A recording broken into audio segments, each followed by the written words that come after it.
Hello, everyone, and welcome to the Let's Talk Seahawks podcast.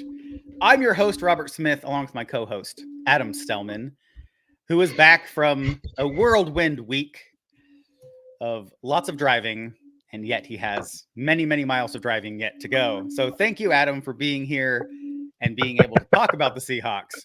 And on that note, Adam, let's talk about this loss, this 31-13 home loss to the rival 49ers. Let's talk Seahawks. Yeah, I mean, I think this is our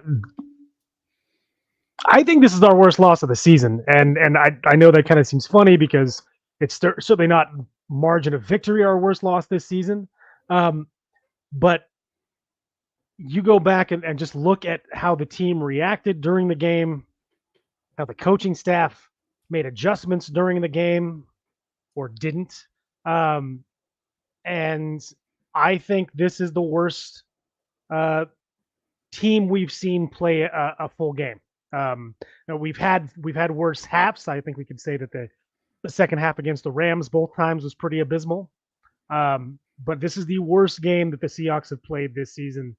And I don't think it's particularly close. I mean, certainly the Ravens game was the biggest loss that we've had this season, but we were trying then.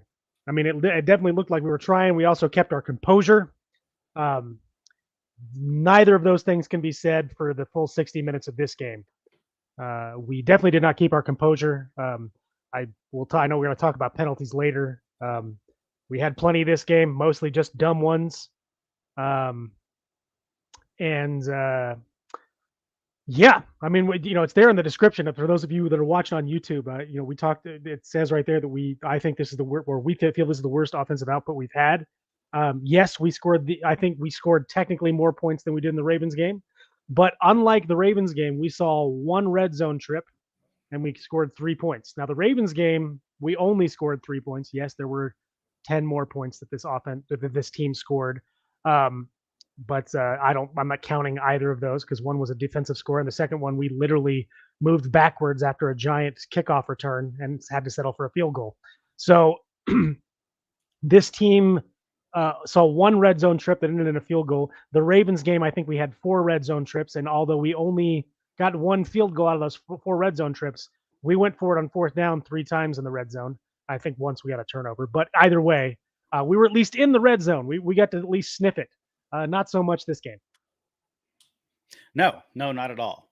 And my initial takeaway from this game, first of all, I'm always out there praising the 12s. They stand out. They're there, game in, game out, ready to help the Seahawks win with that injection of energy and to create those false starts. But I have to tell you, the season ticket holders on this game dropped the ball.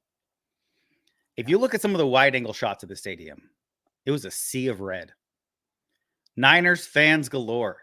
It was a reunion out there for Niners fans. And I put that squarely on the season ticket holders. Now, Absolutely. This might be a little bit of an organizational problem. They may have put too many tickets, allowed too many big blocks of tickets to go to people who make money off of selling, second market tickets there. No, you don't Does say. That happen? Certainly not. And the organization knows when that happens. If they wanted to, they could crack down on scalping. They could crack down on organizations that go in. Like there are feeder groups to some of these places where you can buy tickets that go and have 20, 30 ticket blocks in each stadium. It's cheesy and it hurts the team. So bad on the organization for that. Shame on you, season ticket holders that sold your tickets to 49er fans. Even if you didn't know that they were 49er fans and you just sold your tickets because it was Thanksgiving and you didn't want to get away from the family, you should have found a Seahawk fan to take your tickets because shame on you. All right. Yeah. Agreed. Another thing about this game is I'm a bit mad about losing this game. Yes, it was a rival. It was at home. This was our chance to get that one win we needed in this stretch of 4 because it was at home. and we always tend to step up when we need to. But the bottom line is, I predicted this to be a loss for the Seahawks. I don't know why I'm so mad, right? This is a game that I can tell you why you're mad. Statistically, we were supposed to lose, but yeah. I'm assuming you're mad because of how terribly the team performed.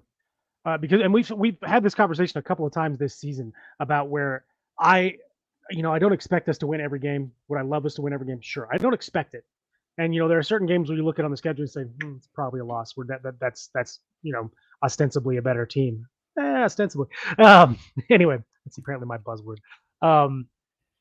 But we've seen some bad football this season from the Seahawks, especially on the offensive side of the ball.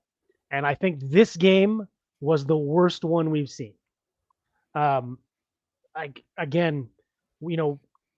first possession was a 65-yard kickoff return by Dee Eskridge, one that could have gone to the house if a couple people learned how to block. There was some bad blocking on special. I'm not going to rag on special teams. Most of the time, they're pretty darn spot on.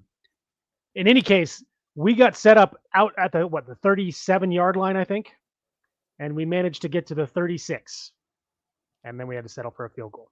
So that is not the way to get the crowd going. That is a way to get the crowd taken out of the game. I mean, the 49ers had just scored on their opening drive, looked like they were just doing anything they wanted, and we needed to answer, and it looked like we were going to with that kickoff return, and then we forgot to pick up the phone. Yeah, no, 100%. It's hard on special teams. I'm not going to give any shade at all to the special teams unit, even the guys who may have been blocking softly downfield, because at that point they probably knew that, we have a large chunk play, and they were trying not to get penalties. Yeah, sure. So I'm not going to give it to them. Plus, when you're ahead of a returner who's coming down, you have no clue where he's going to go. So you have to be able to react and not end up with one of those holding or block in the back type of penalties. So I'm not going to put any of that on them. It is what it is. That is the third longest kick return in the NFL this year. The other two went for touchdowns. So it's weird. Got a little praise for Dee Eskridge. He was a shining kind of bright moment the two times that he flashed on screen. And that was in that kick return.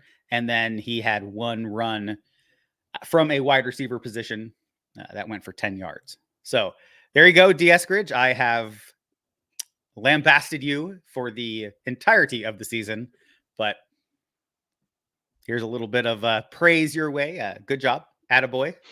And let's keep it up. Thanks for finally contributing. Sorry, I'm obviously a little salty. All right. Looking at our 5 keys, which were my 5 keys, because Adam Robbie's 5 keys to success. No, everybody. There is a good excuse. There's a good reason that Adam missed the preview show. And that is all right. I love to scramble and do things like that by myself. All right. So our first liar. Our first key to success was third down efficiency. Now, the Seahawks were near the bottom of the league coming into this game, right around 30%. After the game, we're averaging 31.3% on third down. That is tied with the Cleveland Browns, that stellar organization. For last place in the league. For 29th in the league. Oh, okay. Ooh, all right. Yes, for 29th. There are a few bottom dweller teams who are below us. And my goal, it was a lofty goal. Listen, the number one team in the NFL at third down efficiency, third down conversions, it's like 49.7 or 49.8%. I said I needed the Seahawks to have a bounce back game in the third down category. I wanted them to have over 50% or right at 50%. Now, once again, if they did that consistently, they would be the number one team in the NFL. So kind of a lofty goal, but I can dream, right? I thought maybe they might get their act together. Shane Waldron and the offense took a lot of heat after the Rams game. You'd think maybe they put a little effort into third down. That was not the case. So they definitely missed my goal, even though it was a little bit large of a goal. But going 3 for 11 and being below 30% is definitely not going to get you anywhere near 50. And this is why the Seahawks are on par with organizations like the Cleveland Browns in these type of statistics. Yeah. Look, the third down has been a pretty bad down for us all season long, especially on offense. We'll get to some defensive stuff a little bit later. But the defense, I think, in my opinion, has slowly shown improvement throughout the year. The offense has not. I don't think this offense has an identity, and I think that is the thing. And we'll get into this a little bit more later, but that's the reason why we can't convert on third downs, is because we have no idea what we're doing. We don't know who we're supposed to be. You know, we're not a power run team. We're not really a deep shot team, because we haven't had a chance to take many deep shots this year because the offense hasn't been out on the field very much. Yeah, and I think that is the main reason why we can't seem to get this figured out, because we have no idea who we are, and so we don't know what we're doing from one down to the next. Yes, and there's a little bit of foreshadowing in what Adam just said there. We'll get into that a little bit later. Our second key to success was to keep running the ball, right? We needed to get this running game going. We knew there was a high probability Kenneth Walker was not going to play. All right, that meant it was going to be on Charbonnet, a little bit of Dallas, and we all hoped Kenny McIntosh would contribute. I don't even know if he got a single snap in this game. He certainly didn't put up any stats. But yeah, so we had 88 rush yards on 21 attempts. Honestly, that's about average for the Seahawks, because Shane Waldron doesn't know what the running game is, doesn't understand that a balanced offense is how you win football games. I said I wanted Charbonnet to have 18 carries on his own, because we need to get him into a rhythm. He is one of those types of backs that's going to need to be fed a little bit to kind of get that contact going. He is a running back who craves contact and loves to dish it out at the same time. So I had 18 carries for him, 24 carries overall. So the numbers those were my goals. The numbers on the game were Charbonnet, I believe, had 14 carries, so that's a fail.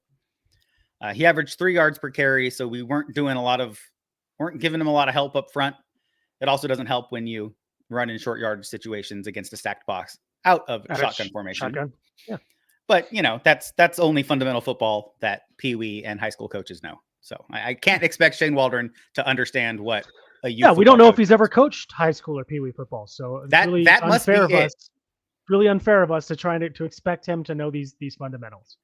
I'm gonna send some offensive coaching books to the Seahawks organization, and I just got distracted because I'm in a basement and there's a window right here, and I looked at this window and there's a deer, no joke, if the window wasn't there I could reach out and touch it, staring at me as we're doing this podcast. So thank you, nature, for coming and blessing. They want to talk Seahawks. Yeah, we could honestly change the name of this podcast to the Let's Bash Shane Waldron podcast, because and I should maybe not that. Let's Talk Shane Waldron podcast, because honestly, I think we've kind of settled on that he's the issue here.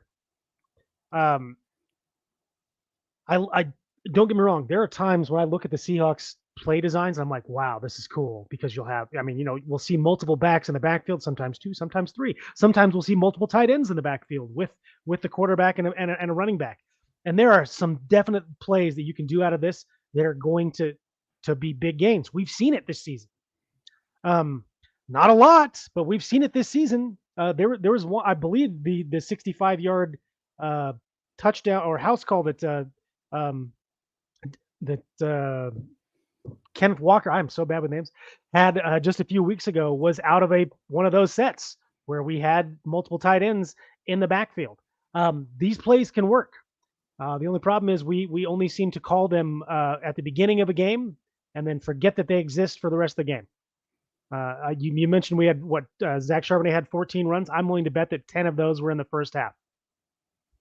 Oh yeah, that's always how Shane Waldron is. He thinks he can make up for it by throwing the ball at the second half, which is why we have poor second half performances. Well, let's talk real quick. Well, I don't know if you want to do another side here, but let's talk about the offensive play calling real quick, or do you want to save that? No, we're gonna save that. Let's save it. Yeah, we're gonna save that. All right, so flipping over to the defense. Oh, so for me, we had 21 total rushes, couple for Dallas, one for Eskridge, and Charbonnet had his. I actually think I said 14. I think he had 16, but that's still crazy. Not what you needed to be. Anyway, so fail for me for both of those. Yes. Our third key to success is on the defensive side. We need to stop the run. The 49ers were coming into this game with 132.7 yards per game on the ground. That's huge. And so I said, my goal for this game is we need to have a repeat performance like we did against the Rams and keep the team to under 100 yards rushing. Well, I'm going to tell you right now, that did not happen. How do we do? Anybody who watched the game saw that the Seahawks defensive line and linebackers and secondary even, shout out to tackling corners, which will be a topic of conversation later in this podcast. Well, they were letting guys go right by them. So the 49ers had right here 169 yards on the ground versus the Seahawks. So that definitely did not meet the under 100 yard metric. In fact, we helped the 49ers improve their yards per game average on the ground. So there you go. Seahawks are out there helping out the 49ers, which is not how you win the division. No. Nothing to add. Just no. No. Fail. All right. Fail. Yeah. Perfect. Fail. Okay. Our fourth key to success was we need to get pressure, right? Pressure. The beginning of the year, our defensive line and our linebackers, with a little help from the secondary, was getting a lot of pressure on the opposing quarterback. That was creating turnovers.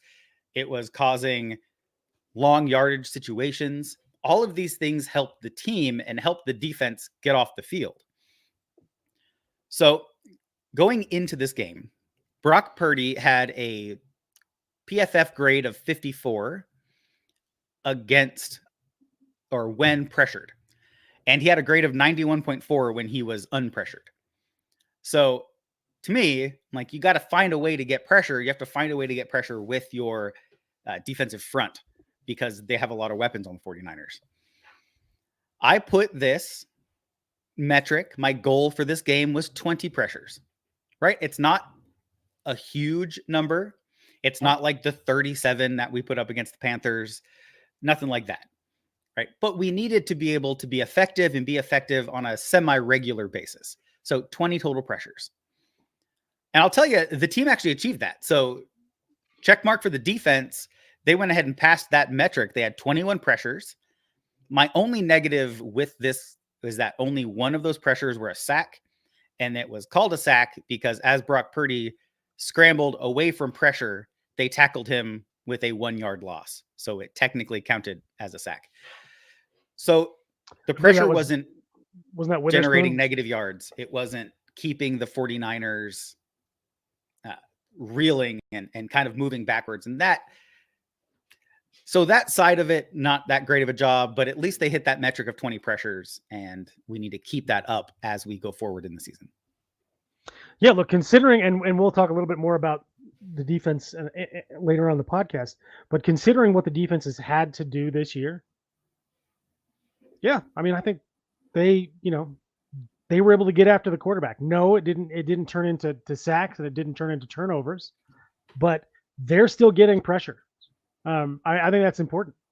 This defense is still playing hard. I mean, yes, we've now had two weeks, or I think 4 weeks this year where we've allowed 30 plus points. That's not great.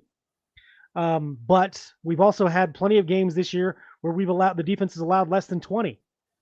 I think 4 games this year where the defense has allowed less than 20 points, and we've won half of those games. Yeah. So when the defense is on, It'd be really nice to see the offense be on as well. Well, speaking of people being on and off, hot and cold, our fifth key to success was to clean up the penalties.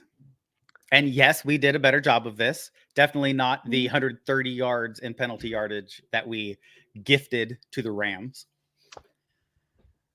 So in this game, my goal for them to succeed in this category was under 50 penalty yards. Yep. And honestly, that's a pretty good goal for the Seahawks. After the game, we now rank third in the league in penalties. I believe we were first or second going into this game. Second going into the game. Yeah. So we had 5 penalties for 39 yards. Hey, for me, that passes. But there is one thing to kind of say about that, and that's the fact that the penalties we did have hurt, and they hurt in situations that you can't have. Third down in the red zone, right? Trey Brown kind of getting lost out there, and so he just hugs George Kittle, mugs him, if you will, in the end zone, drawing a Trey pass Brown interference. can mug George Kittle. Yeah, drawing a pass interference. Now they have first and goal on the 1. That went from a stop that would have been, and it's not like George Kittle was going to get that pass. It went from a third down stop that would have been 3 points for the Niners to now almost a guaranteed touchdown as we give them first down on the 1 yard line. And it was a guaranteed touchdown. They got a touchdown. So 4-point swing, but it's more than that. If the defense would have gone out there and stopped them, then it would have done a little bit to momentum. It would have energized the crowd. So it's probably more than a 4-point swing if you think about it, because maybe our offense could get clicking. I mean, I don't know if crowd noise plays into Shane Waldron's play calling, but I mean, it is what it is, right? We need to find ways. We need to go out there and take care of opportunities when they present themselves. These penalties are not great, and they're happening at the absolute worst time. I will have to say, Tariq Woolen didn't get a hands to the face penalty this game. Of course, he only played 2 series. Was that because he had less playing time in this game?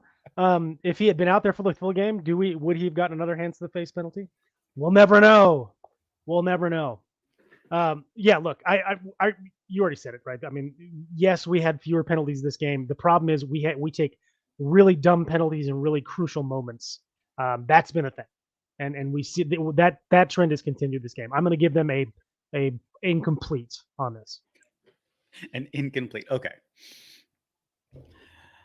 So yes, there you have it. Of the 5 keys to success, I had the Seahawks with a 40%. And actually, it's probably less than that because some of these have. Yeah, I'm going to give them 25%, and then they'll have a makeup class later. It's not good football. This is not good football, and that's my issue right now. The Seahawks have always been exciting to watch. They were not exciting to watch yesterday. Whatever the opposite of exciting is what the Seahawks were yesterday. Nice. All right. So how about that offense, Adam? How about these offensive woes, these offensive concerns? Right. We said it, right? We were going to talk about the offense coming up, and I kind of hinted it, and I was going to make a point, but I'm saving it for this. Here's my point. I love the idea of going deep to start it off. Love it. Let's take a shot deep. Let's show them that we're not afraid to do it. Love it, especially against this secondary, which was a little bit banged up coming in, but still a pretty stout secondary. Show them we're not scared of them. Take a deep shot. Cool. If it works, great. If not, that's fine. We showed them that we're not afraid to do it. But there's no need to do it 9 times in a row, which not exactly what the Seahawks did, but pretty darn close. I believe our first 3 passes all were deep shots to DK Metcalf on the outside, and none of them hit. Now, that's, I mean, does DK have to bring some of those in? Yes. Were they great passes? No. But when were they bad play calls? Yes. Yes. Look, like I said, the first one, great, love it, did it, cool. Show them we're not afraid. Why are we going back to and doing it a second time? Right, just again, literally, we went back. We said, oh, that didn't work. Let's try it again. Why? Why are we doing that? Like, don't get me wrong. If you see something on like, if we had run the exact same play, fine, and went somewhere else with the ball, I'm okay with that. Because that means the offensive coordinator, who, even though he has no field advantage because he's down there on the field, saw something in that play and he, you know what, we're going to run that again because I know where we're going now. But running it again and going the exact same spot, there's nothing clever about that. That's dumb. That is the definition of idiocy. Doing something over and over again and expecting a different result. That's the definition of insanity, but well, yes. I'm changing it up a little bit. We're going idiocy because I think we've gone beyond insanity here. We know we're not crazy, right? We have non-insane people running this show. So I'm going to say idiocy. Doing it over and over again and expecting the same result is idiotic. And Shane Waldron looked idiotic in this game. 100%. Let's see. I just have a few notes here for the third game in a row. Jason Myers outscored the offense. Third game in a row. Oh, that's not good. Never mind. I don't know why I'm cheering. And you know who else outscored the offense in this game? The defense. Yeah, well, I was getting to that too. Does that mean that Clint Hurt is the better offensive coordinator for this last matchup? I mean, heck, let's switch it up. Let's do it. Let's have a Freaky Friday. Let's have Clint Hurt call the offense for a week. And maybe next week, depending on how it works out, we'll have Shane Waldron call the defense, but not in the same game. Obviously, we're joking. That would be an absolute disaster. I'm not. Well, if Shane Waldron called the defense, I'm not joking. I'm not joking. I think let's give Clint Hurt a shot. He's up in the booth. He's up in the booth. He at least sees the field. He may see something that Shane Waldron's not seeing, which I think everyone can. Yeah. Just like every single fan can see things that Shane Waldron's not seeing. That might be because we have the broadcast angle, or perhaps we're watching the game, or perhaps we're just watching the game. So, unlike our offensive coordinator. The funny thing is, a lot of successful offensive coordinators actually study defense. In fact, a lot of them have former defensive backgrounds that then they use to help them call plays because they know what the defense is trying to do in that situation. Perhaps when Shane Waldron goes back to coach a little bit of Pop Warner or high school, maybe some Division III college ball, maybe he can focus on the defensive side for a while and learn how to attack a defense. And then he might generate some success next time he gets an opportunity, hopefully after I am passed on from this planet, to coach in the NFL and try to generate some success. Hashtag bring back Dave Canales. Oh my gosh, that would be the best thing. In fact, we don't have ways to fix it on this particular talking point for the show, but that right there, bring Dave Canales back, quarterback guru, great offensive mind. I mean, look at what he's doing in Tampa Bay with a not great Baker Mayfield. I would love it if they could bring Dave Canales back to be the offensive coordinator, but that is a discussion for let's bring him back as quarterback coach / offensive play caller. He doesn't have to get the title of offensive coordinator. There's no reason to shame Shane Waldron like that. We do it enough on this podcast. Except for the fact that he is the offensive coordinator in Tampa Bay, so he would not leave to take a step down. We don't need to talk about that. All right. So to touch more on your repeated deep shots to DK, we actually have more talented receiving options on this team than DK Metcalf. Oh, I know everybody looks at DK Metcalf as a wide receiver one, right? He is the premier wide receiver on the team. And he's not. He's the premier deep threat. He's the big body guy. He's somebody that if he learned to use his body well, he could have the success of a Hopkins or an Andre Johnson from back in the day. Like those type of big bodied receivers, he could be that type of player. He's just not. And he's not progressing in the areas that he needs to. We have more talented receivers on this team. Shane Waldron keeps on targeting DK on these deep routes, which is what he's suited for. I would like to see a little more effort out of him closer to the catch point.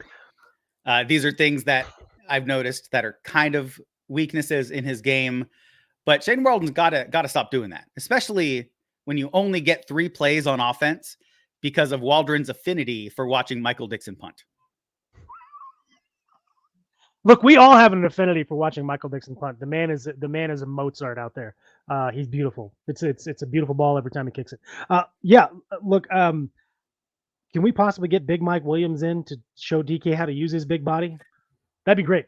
Do we remember when Mike Williams was the other Twin Tower guy on the other side and how great he looked in the Seattle offense for one season because he was just bodying guys all over the field? DK, do that.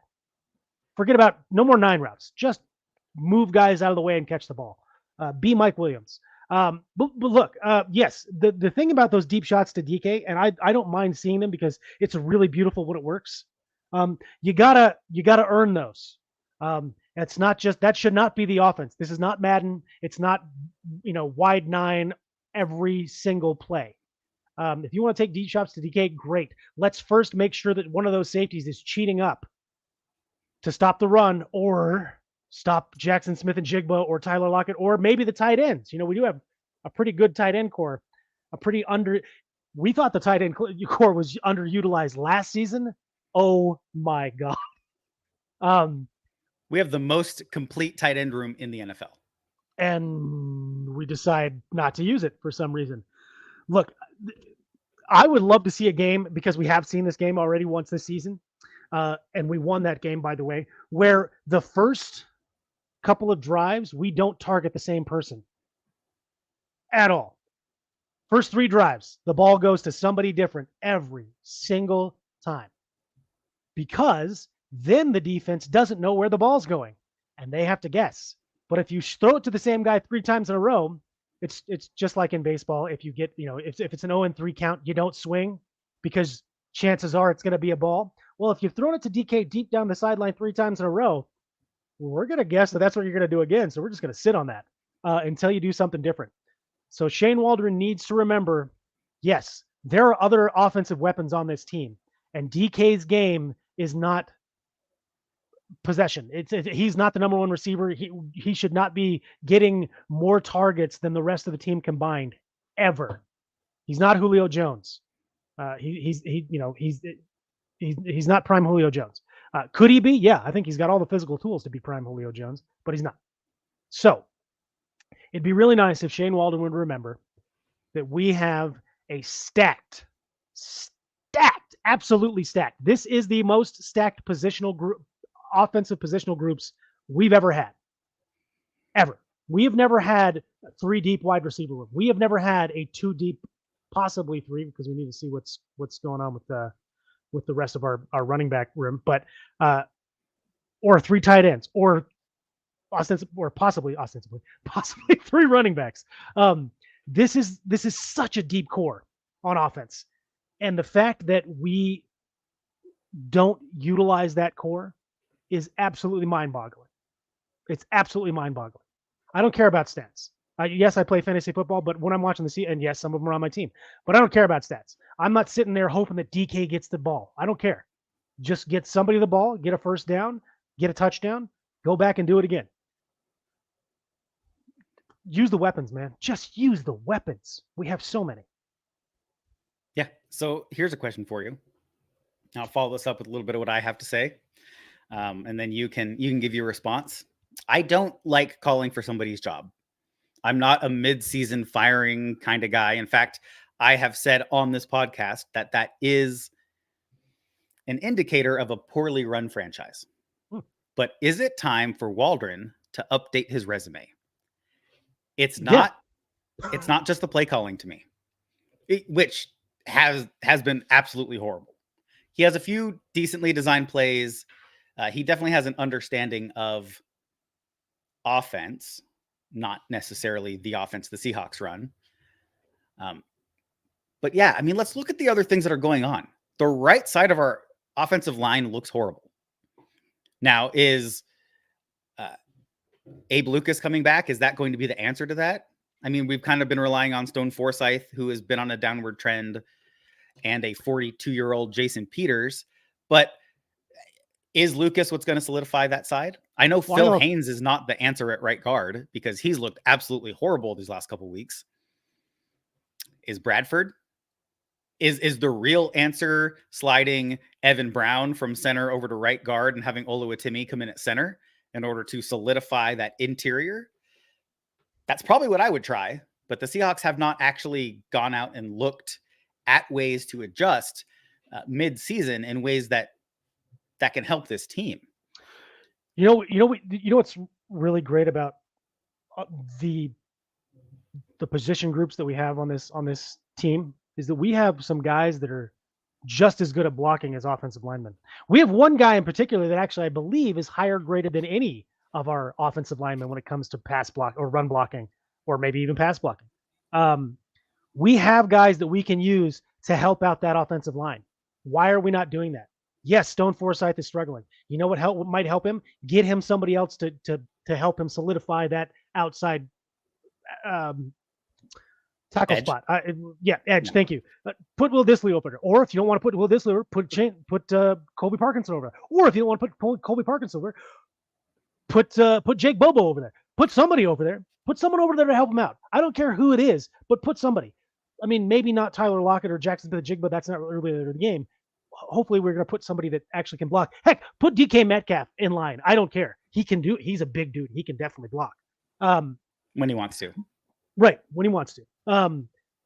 Look, this offense, like I said, is getting worse. It's getting worse, and I can prove this numbers wise if you want. Our time of possession as the season has gone on, the offense has been on the field less, and the defense has been on the field more as the season has gone on. That is not a winning formula. When you get to a point where your defense is on the field for the entire game, they're not going to help. That's not going to help you win. Mainly because your offense has to be on the field to score. Well, I mean, not if Jordan Brooks takes a pick six in, but for the most part, your offense has to be on the field to score. No, I don't want to call for Shane Waldron's job. I know we say it a lot, and I joke a lot about getting rid of Shane Waldron, but he's not improving, and he's not improving because I don't see him making any adjustments. I've seen nothing change about Shane Waldron's, and no, I'm not there. I'm not prepping for the games. I'm not on the sideline. Neither should he be. But that's the point. I don't see any difference. I see no difference in how he's running or doing his play calling. There was we had a blow a timeout, or there was a false start in this game, and Pete said, "Oh, the play." And I think Gino gave one answer. What Pete said was the play call wasn't in on time. Why not? Why is the play call not in on time? That's your only job as the offensive coordinator, is to get a play call to your quarterback. That's your job. Sorry, not your only job, but that's your job on game day. That's your only job. Tell the quarterback what plays next. There is no reason we should take 40 seconds to get a play in. None. Yeah. And yes, I know that this isn't a new thing. The Seahawks have had this issue for a while, but I think that's because Pete seems to want to just pick the worst person to be offensive coordinator every single time. And look, Darrell Bevell had his good points and his bad points. Shane Waldron has his good points and a lot of bad points. But Pete Carroll needs, honestly, I would love if Pete Carroll just called up somebody that used to be a head coach that was now out of a job, an offensive-minded head coach that is now out of a job. Get him in to do the play calling. Just somebody that has experience doing it, that knows how to be prepared and have a few things in his pocket, I guess. Because look, I can call a play in less than 40 seconds, and I don't even know the plays, but I can find one I can literally Google one on the internet, learn it, and say it out loud in under 40 seconds. I can do that. There's no reason Shane Waldron shouldn't be able to do that when he's the one writing the plays. Well, I was going to save this for my closing, and I guess I'll go for it now. At one point in this game, the broadcasters were praising Shane Waldron for watching college football every week and trying to bring plays over from college. They were praising him. They were like, "Oh, he's trying to bring that innovation to the NFL." Maybe you should watch some game tape. That's Well, the thing is, it's not even praiseworthy. So No. knock on the broadcasters for trying to take a spin on that, because they should have said it for what it was. And that is Shane Waldron is searching because he doesn't have an offensive identity, right? Shane Waldron has to go look at college because he doesn't understand what his own scheme is. So he doesn't have plays developed within his own scheme. You can look at concepts. There is absolutely nothing new in football. I'm sorry if you come out here and say anybody's a great innovator, I'm going to laugh at you. Listen, the brotherly shove in Philadelphia, yeah, that's just rugby, and probably the first 100 years of the NFL. It's a scrum. It's pushing the pile. We've seen this scrum. before. Yeah, come on, guys. It's not new. All of these great offenses and defenses that you hear about, right? I went off quite a bit in the offseason about the Fangio defensive scheme.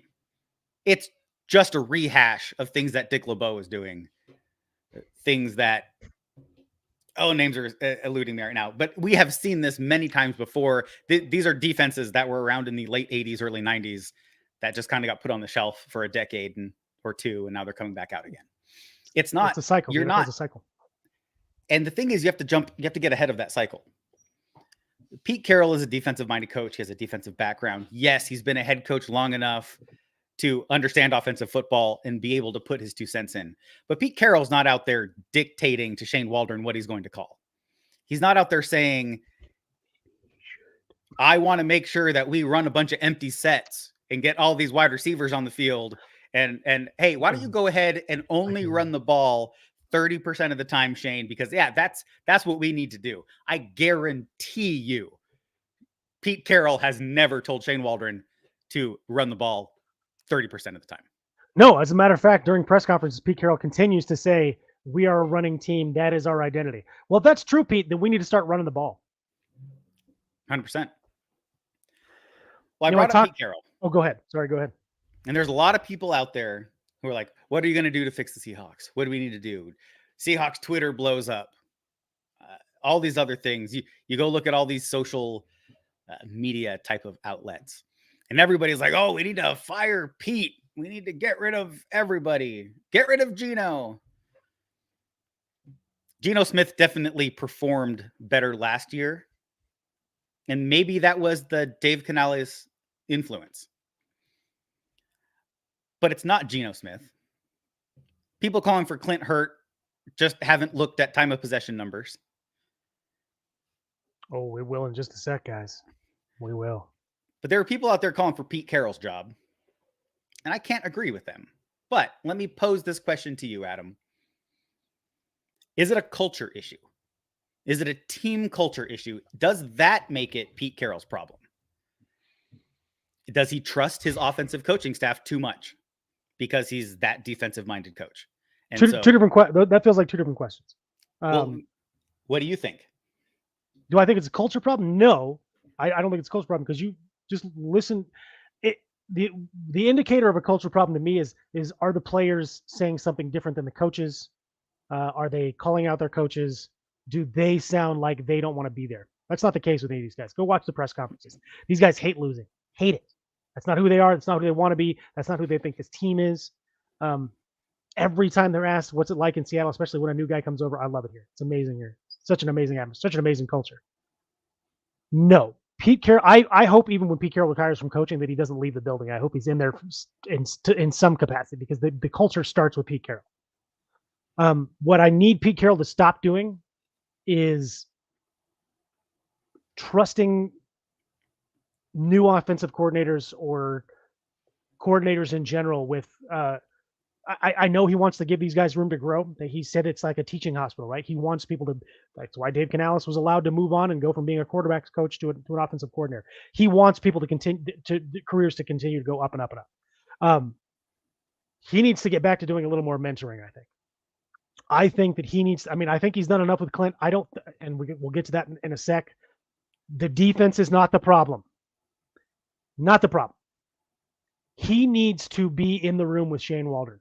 He needs to be there in his ear when he's on the field, because he's not up in the booth. But if and by the way, that would be a great way to maybe get him up in the booth. Just have Pete right here the entire time. I guarantee he's not going to like that. Maybe he'll go up in the booth.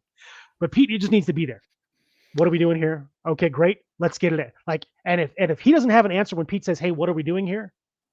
then he shouldn't be having offensive play calling duties. If you don't have an answer for what's next, sit the hell down. Let somebody else do the job. So yes, I think Pete Carroll is a little too trusting. Needs to get back to being more of a mentor. No, it's not a culture problem. No, I don't want Pete to go anywhere. Excellent. All right. So we've talked a little about the offense. I know there were a few talking points out there, some talking heads who were talking about our defense and specifically our defensive line and how the defensive line has underperformed for the contracts in which they hold. So Adam, what's your take on this? Is the defense overpaid? There's a lot of money on the defensive side of the ball. There's a lot of dogs barking in my room right now. Sorry about that. I have 2 dogs. They bark occasionally. So there's a lot of money on the defensive side of the ball. There's more veterans on the defensive side of the ball. Part of that is just because that's who we brought in. We brought in experienced guys on defense, and we're growing younger guys on offense. That's just kind of how the money shakes out. That said, no, this defense is not overpaid. None of those guys are paid above market value. There is nobody on this defense that's getting more money than anyone else at their position is getting. Maybe the safeties, but we can. That's a whole nother thing. Because again, when our safeties are performing the way they're supposed to, they're worth every penny that we're paying them. There's a reason why Diggs got that contract. There's a reason why we gave Jamal Adams that contract. Do they need to live up to it a little bit? Maybe, but are they overpaid? No. Here's the thing that I want to say. And I've already said that the defense is not the problem here. And the reason I'm saying that is because we already talked about time of possession, how the offense is getting worse and worse as the season goes on for time of possession. That means that the defense is on the field more. We've had 2 games this season where the defense has been on the field 3/4 of the game, 40 or more minutes of the game. So far this season, our defense has been on the field nearly 60 minutes longer than the offense. That's a full game. Our defense has played a full game by themselves more than our offense has played. You are asking too much. We are asking too much of this defense. I've already said I think this is the most talented defense the Seahawks have ever had on paper. We've got nothing but guys that can go out there and do amazing things. Bringing Leonard Williams in, my gosh, what a boon. No one is going to be at their best if they are asked to play a full game. I mean, there's a reason why there's no 2-way players in the NFL. You can't ask a guy to do that. Nobody can go out there and get beat up for 60 minutes a game. They won't survive. It's not how the human body works. We are asking too much of this defense. Our offense is asking too much of this defense. We need to find a way to sustain drives, put points on the board. Do those 2 things. Hi, Mom. Do those. I'm at my parents' house, by the way, guys. Do those 2 things, and I guarantee you this defense will look like a championship caliber defense, the same championship caliber defense that they've looked like several times this season when the offense has been able to put up points and keep them off of the field for 40 or more minutes a game. No, this defense is not overpaid. This defense is overused, overworked. Yeah. Like you said, probably the only group that might be considered overpaid as a position as a whole might be the safeties, just due to the sheer number that's involved there with Diggs, Adams, and Love. But when you look at the defensive backs as a whole, the cheaper rookie contracts bring that number down and average that out. So there's nothing but smoke there. Yeah, I have to say, I don't think the defense is overpaid. I think that's just a take by some talking heads to try to get clicks, to try to, generate buzz where there is no buzz. Well, it didn't work. I just looked at the headline and said, nope. Yeah, nope. There was a story that came out about the defense, sort of something that was reported on. I'm not sure if it was reported with much journalistic integrity, but there was this huge story that came out, whether you believe it or not, and that was that Tariq Woolen was benched for a bad tackling effort in like the 3rd series, probably, right? 2nd quarter, something like that. And I'll tell you, Pete Carroll was asked about this at the press conference after the game. And he said that it was a re-aggravation of a shoulder injury that Tariq Woolen had previously had. In fact, he was limited participant in practice at least 2 days leading up to that game because of a shoulder injury. They just thought he was back to 100%. And so they took him off the injury report. I choose to believe Pete Carroll and not the media outlets out there trying to get clicks and views. Because if Darrell Taylor last year never got benched because of his tackling effort, Darrell Taylor wasn't a starter last year. Well, I don't see why Tariq Woolen would get benched when he's missed 5 tackles on the season. He's not out there whiffing every game. Sure, his effort could be a little higher.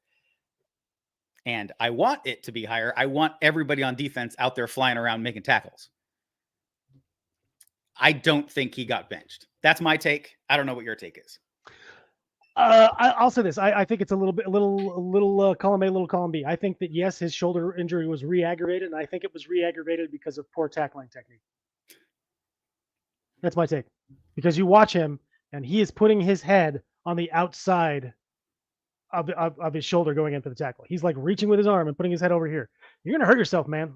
Don't be doing that. Head should be right up against the guy when you tackle. Cheek to cheek. Yeah, cheek to cheek. And if you arm tackle, well, then you're going to hurt yourself because, these are big dudes, and one arm is not going to be able to take on 230 pounds plus whatever inertia is been developed by the motion. So, yeah, I believe Pete. He re-aggravated his shoulder. Again, I think he re-aggravated his shoulder because he was doing some piss poor tackling. But that's my answer for you. I think it's a little column A, little column B. All right. 50-50 on that one for you. To hear more about the tackling technique and tackling effort conversation, go look back at our week 11 recap where Josh from the 12 Talk podcast over in the UK joined me in recapping that game. And he has a rugby background. He went all into tackling and tackling technique and effort in that episode. So please check that out for more on tackling technique and effort.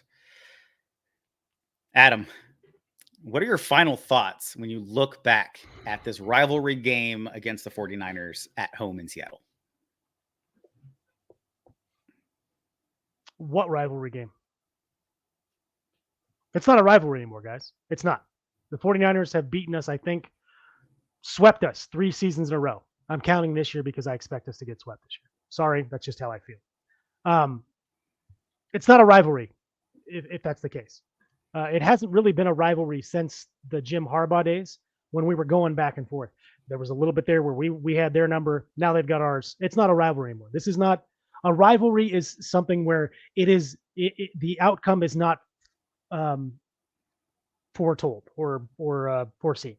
It's going to be a hard fought game the whole way, and the team that fights the hardest is going to come out on top. That's not what this is. This is us seeing a team that is better coached and better managed. I don't think the 49ers are a more talented team. You can say what you want about all the guys they got. They have a ton of guys on that defense. Yes, I think they're definitely one of the most effective defensive lines in the NFL. Same with the offense. They've got a decent offensive line. They've got some decent weapons on offense, but I don't think they have more weapons on offense than the Seahawks have. I don't think that their offensive line is more talented than the Seahawks offensive line. But their defense isn't asked to play 40 plus minutes a game. Their offense puts up points. That's the difference.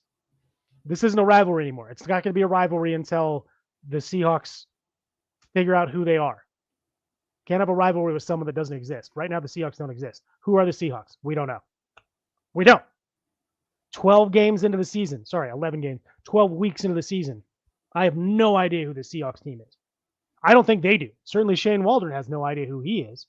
And the Seahawks don't either. Pete Carroll says they're one thing. What's out on the field is something completely different.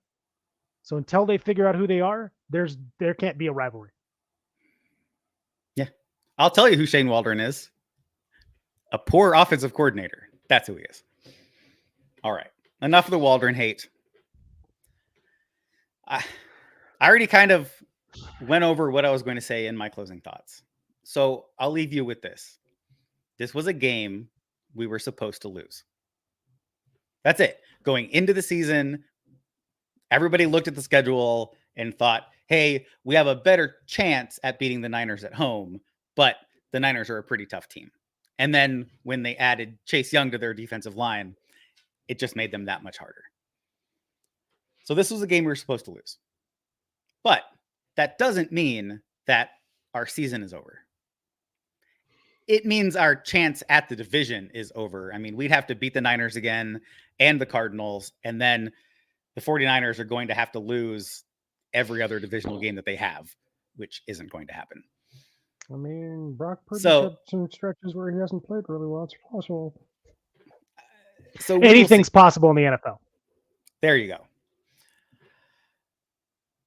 But the magic number for the Seahawks is 4. We need 4 more wins this year.